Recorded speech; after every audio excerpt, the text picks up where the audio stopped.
So my name's Sharon Lewin. I'm head of the Department of Infectious Diseases at Monash University and head of the Infectious Diseases Unit at Alfred Health and co-head for the Centre for Biomedical Research at the Burnet Institute here in Melbourne, Australia.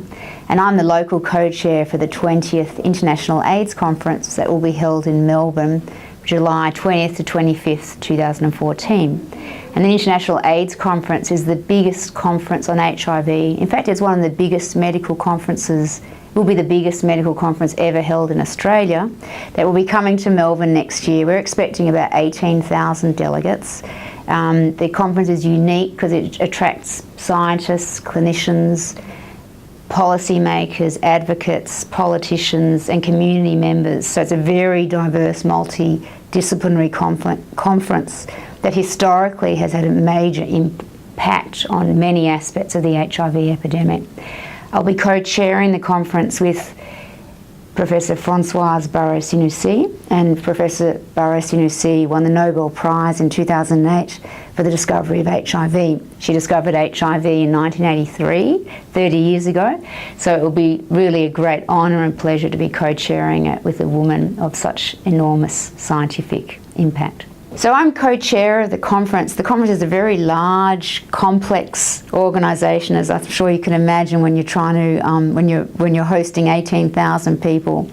The conference has three major programs: a scientific program, a leadership program, and a community program. And the conference coordinating committee encompasses all of the people that will guide those three programs, as well as international organisations that are key in fighting the HIV epidemic, which includes the International AIDS Society and UNAIDS and other members of the United Nations group of institutes. Added to that, we have civil society members or representation from affected communities. We have youth representatives. We have partners within Australia and the region.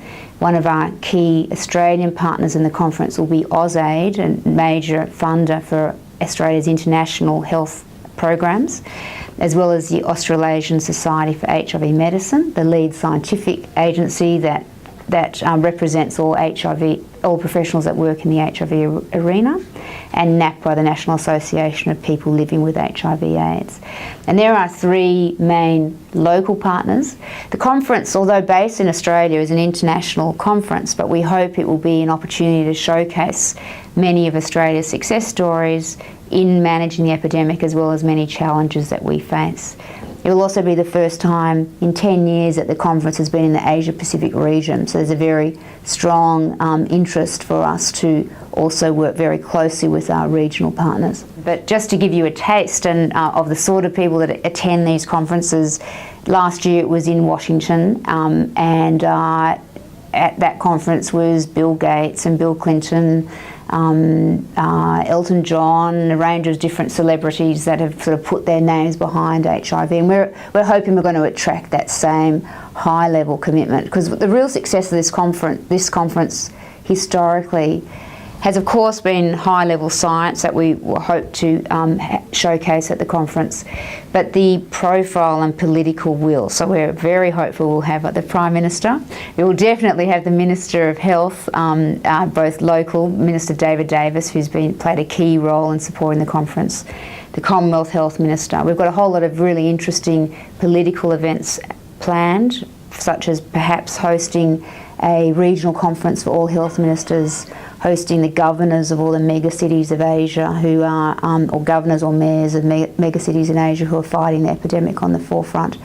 Large NGOs that do foreign aid work in surrounding countries and globally. So that's just a few of the people we hope to attract. We hope to attract, of course, top-level scientists. We will definitely have the Nobel Prize winner who discovered HIV, because she's my co-chair, and we also hope to showcase some of the great science done in Australia. So I'm hoping that Professor Peter Doherty, other Nobel Prize winner who just made a major discovery on the importance of viral-specific immunity, will be there, as well as other preeminent Australians like Michael Kirby, previous Chief Justice in Australia. Well, I not only want a brilliant conference for the 5 days between July 20th to 25th, but I really would love to see and working hard to see a long-lasting legacy from the conference. And that again has been what the conference has historically achieved.